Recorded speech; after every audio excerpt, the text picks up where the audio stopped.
Avez-vous déjà remarqué la fluidité d'une rivière? Cela commence à une petite source, souvent une source ou un modeste ruisseau au sommet d'une montagne. Au fur et à mesure qu'il suit son cours, il est alimenté par d'autres cours d'eau plus petits, surmontant les obstacles et élargissant son chemin à travers le paysage jusqu'à atteindre l'immensité de l'océan. Ce scénario reflète notre voyage avec Dieu. Tout comme une rivière, notre voyage spirituel commence par un simple pas de foi, un petit flux de confiance dans la direction divine. À mesure que nous continuons à le chercher, notre chemin s'élargit, notre foi s'approfondit et nos vies se transforment en témoignages puissants de sa fidélité. Finalement, nous sommes conduits dans l'immensité de son dessein pour nos vies. De la même manière qu'un fleuve ne remet pas en question son cours vers l'océan, nous devons faire confiance à la direction dans laquelle Dieu nous guide. Fermement, je m'immergerai dans la conviction que lorsque nous donnons la priorité à notre relation avec lui, lorsque nous le recherchons en premier, tout le reste dans notre vie s'aligne sur son plan divin. Alors que nous entreprenons ce voyage ensemble, méditons sur la simplicité et la profondeur de notre recherche de Dieu. Embrassons la sagesse du verset 13 du livre de Jérémie, qui nous enseigne, « Et vous me chercherez, et vous me trouverez, quand vous me chercherez de tout votre cœur. » Ce verset capture magnifiquement l'essence de notre recherche primordiale de Dieu et d'une relation plus étroite avec lui, soulignant la promesse que notre recherche sincère se traduira par une expérience profonde de sa présence et de son amour. Imaginez votre vie comme un jardin cultivé, avec une variété de graines représentant vos expériences, vos décisions et vos relations. Chaque graine plantée est un choix fait, un moment vécu ou un pas franchi, que ce soit dans la foi ou dans l'hésitation. Lorsque nous invitons Dieu à être le jardinier de cet espace, guidant où et comment nous plantons, le jardin florissant devient une oasis de beauté et d'harmonie. C'est l'essence même de la recherche de Dieu d'abord, lui confier les graines de nos vies, croire en sa capacité à nourrir un paysage à couper le souffle. Quando priorizamo a buscar por Deus em nossa vida, descobrimos o verdadeiro significado de uma existência plena. Es significado não reside na acumulação de riqueza ou na busca por elogio, mas sim na riqueza de um relacionamento íntimo com Deus. Es relacionamento é a fonte de sabedoria, pas a fortaleza, revelando-se no momento de calma durante a oração ou reflexão, onde compreendemos o profundo amor de Deus por nous ce plano para nossa vida. Rechercher Dieu d'abord n'est pas seulement une décision momentanée, mais plutôt une pratique quotidienne, un retour constant de notre cœur vers lui en toutes circonstances et dans tous les choix. Ce chemin n'est pas sans défi. Il y aura des moments d'incertitude, où le chemin à parcourir semble flou et les obstacles grands, et notre foi semble vaciller. Cependant, c'est précisément à ces moments-là que notre engagement à rechercher Dieu devient crucial. C'est grâce à notre confiance en lui que nous trouvons le courage de faire face à chaque défi, la sagesse de prendre chaque décision et l'espoir de nous soutenir dans les moments de doute. Alors, que signifie, en pratique, rechercher d'abord le royaume de Dieu et les enseignements de Jésus? Dans le Sermon sur la montagne, nous trouvons une instruction profonde qui définit l'essence de la vie chrétienne. Jésus nous demande dans Matthieu 6, 33 de « Cherchez premièrement le royaume et la justice de Dieu, et toutes ces choses vous seront données par surcroît. » Cette instruction simple mais profonde nous met au défi de vivre une vie où le royaume de Dieu et sa justice ont la priorité sur nos préoccupations et nos désirs terrestres. Imaginez une vie où, chaque matin, avant même de nous lever du lit, nos premières pensées ne concernent pas les soucis de la journée, mais la manière dont nous pouvons aligner notre vie sur la volonté de Dieu. C'est une vie où nos choix, des plus simples aux plus significatifs, sont guidés par les valeurs du royaume de Dieu. Cela ne signifie pas ignorer nos responsabilités ou vivre dans l'isolement spirituel, mais plutôt intégrer notre foi dans tous les aspects de notre vie afin que nos actions reflètent les valeurs du royaume céleste auquel nous appartenons. La beauté de donner la priorité au royaume de Dieu réside dans la promesse associée, et toutes ces choses vous seront données par surcroît.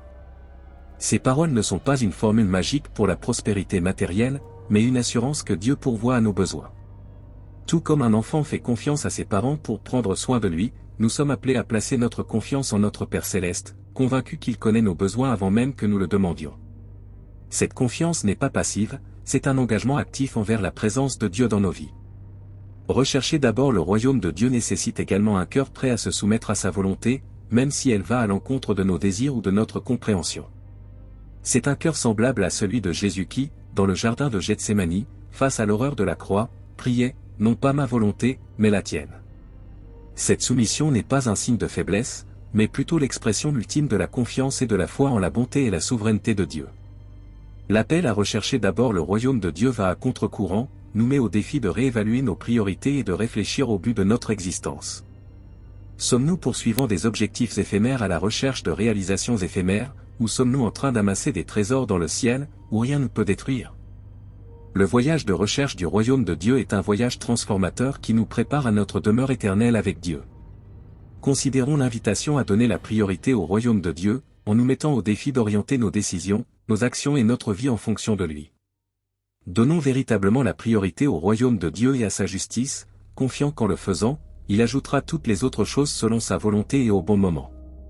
Maintenant, réfléchissons à la confiance dans le timing et la provision de Dieu. Ce concept central de notre foi est magnifiquement exprimé dans le livre des Proverbes, chapitre 3, versets 5 et 6, où il nous est demandé de faire pleinement confiance au Seigneur et de ne pas dépendre de notre propre compréhension. Dans toutes nos voies, nous devons le reconnaître, et il rendra nos sentiers droits. Les Écritures nous invitent à adopter une vision de confiance totale en Dieu, nous encourageant à abandonner nos plans, notre timing et notre compréhension à sa sagesse supérieure. Imaginez-vous naviguer dans la vie comme un marin sur le vaste océan, où les vents et les courants peuvent changer de manière imprévisible. Dans ce vaste domaine, nos propres connaissances et compétences sont importantes, mais insuffisantes sans l'aide des étoiles. Faire confiance au timing et à la provision de Dieu, c'est comme faire confiance aux étoiles pour la navigation, c'est un acte de foi final, reconnaissant la souveraineté de Dieu sur nos vies et sa capacité à nous guider en toute sécurité vers notre destination. Cette confiance ne naît pas d'une acceptation passive du destin, mais d'une relation vivante et active avec Dieu.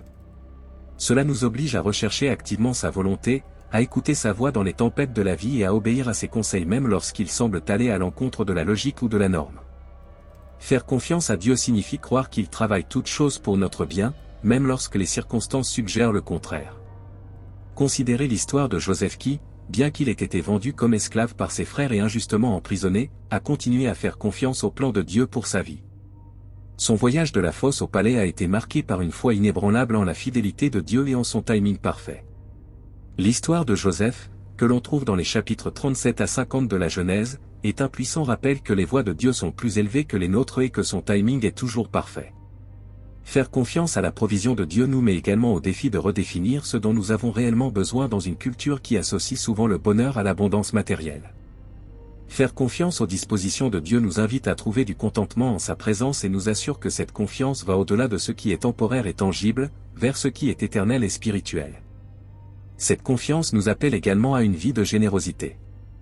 Lorsque nous croyons vraiment que Dieu est notre pourvoyeur, nous sommes libres de donner généreusement, sachant que notre sécurité ne réside pas dans nos possessions, mais dans la provision fidèle de Dieu. Dans les moments d'attente, lorsque l'accomplissement des promesses de Dieu semble être retardé, faire confiance à son timing peut être particulièrement difficile. Nous sommes appelés à approfondir notre foi, à trouver la joie d'attendre et à croire que Dieu nous façonne et nous prépare pour ce qui est à venir. Nous acceptons l'appel à faire confiance au Seigneur de tout notre cœur, en prenant la décision quotidienne de nous abandonner, en le reconnaissant dans toutes nos voies et en suivant les chemins qu'il a tracés pour nous. Maintenant, concentrons-nous sur la vie conformément à la volonté de Dieu, en explorant le cœur de ce que signifie mener une vie qui lui plaît. Nous arrivons à un principe fondamental de notre foi, l'obéissance. L'écriture qui nous guide dans cette partie de notre voyage se trouve dans l'évangile de Jean, chapitre 14, verset 15, où Jésus déclare « Si vous m'aimez, gardez mes commandements ». Cette déclaration simple mais profonde révèle le lien intime entre notre amour pour Dieu et notre volonté de vivre selon sa volonté. C'est un appel à l'action qui nous met au défi de démontrer notre amour pour lui à travers nos choix et nos actions quotidiennes. Obéir à Dieu ne consiste pas à suivre strictement un ensemble de règles, mais plutôt à exprimer sincèrement notre amour pour lui. Pour Dieu, il s'agit d'aligner notre volonté sur le choix de ses voies plutôt que sur les nôtres et d'avoir confiance que ses plans sont toujours pour notre bien. Cette obéissance est l'expression la plus authentique de notre foi, une démonstration tangible de notre amour pour Dieu. Imaginez une relation basée sur la confiance et le respect mutuel, où les désirs de l'un s'alignent sur ceux de l'autre grâce à un amour profond. C'est la relation que Dieu veut avoir avec nous. Il n'exige pas notre obéissance comme un dictateur, mais nous y invite comme un père aimant, sachant que dans sa volonté réside notre véritable liberté et notre satisfaction. L'histoire de la volonté d'Abraham de sacrifier Isaac, racontée dans Genèse, chapitre 22, versets 1 à 19, constitue un puissant témoignage de la profondeur de l'obéissance à laquelle Dieu nous appelle. Ce n'étaient pas seulement les actions d'Abraham que Dieu louait, mais aussi sa foi inébranlable et sa confiance dans la bonté et la provision de Dieu. L'obéissance d'Abraham était une démonstration de sa foi, une foi que Dieu lui attribuait comme justice. Combien d'entre nous ont atteint ce niveau de foi, étant prêts à faire confiance à Dieu comme Abraham l'a fait? C'est une question qui nous conduit à l'introspection, nous poussant à examiner la profondeur de notre confiance dans le plan de Dieu pour notre vie, même lorsqu'il dépasse notre compréhension. Ce type d'obéissance exige un abandon quotidien de nos désirs, de nos projets et de notre compréhension à Dieu. C'est une décision de faire confiance à la parole de Dieu plutôt qu'à nos sentiments ou à nos circonstances. L'obéissance nous fait souvent sortir de notre zone de confort pour dire oui à Dieu, même lorsque c'est difficile, et lui faire confiance pour le résultat. Vivre dans l'obéissance signifie aussi être attentif à la direction du Saint-Esprit dans nos vies. Le Saint-Esprit, notre aide et notre guide, nous permet de vivre d'une manière qui honore Dieu. Il nous convainc, nous console et nous guide, nous aidant à naviguer dans les complexités de la vie tout en restant fidèles à la volonté de Dieu. Comprenant que l'obéissance à Dieu n'est pas sans défi, il arrive parfois que les commandements de Dieu se heurtent à nos propres désirs ou aux attentes du monde. Dans ces moments-là, notre amour pour Dieu est mis à l'épreuve, mais c'est aussi dans ces moments-là que notre obéissance devient un puissant témoignage pour ceux qui nous entourent de notre engagement envers Dieu. De plus, il est important de reconnaître que l'obéissance apporte des bénédictions. Même si notre principal motif d'obéissance devrait toujours être l'amour pour Dieu, il est réconfortant de savoir qu'il honore ceux qui l'honorent.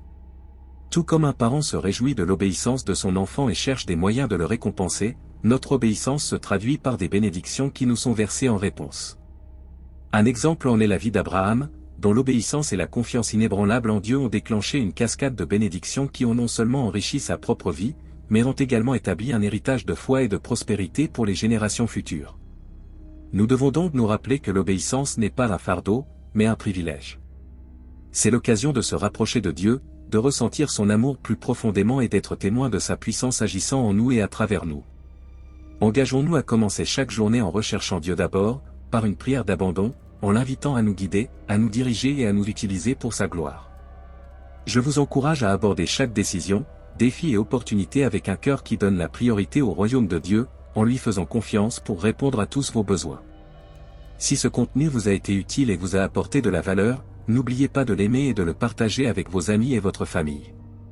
Abonnez-vous également à la chaîne pour nous aider à toucher plus de personnes avec des messages inspirants comme celui-ci.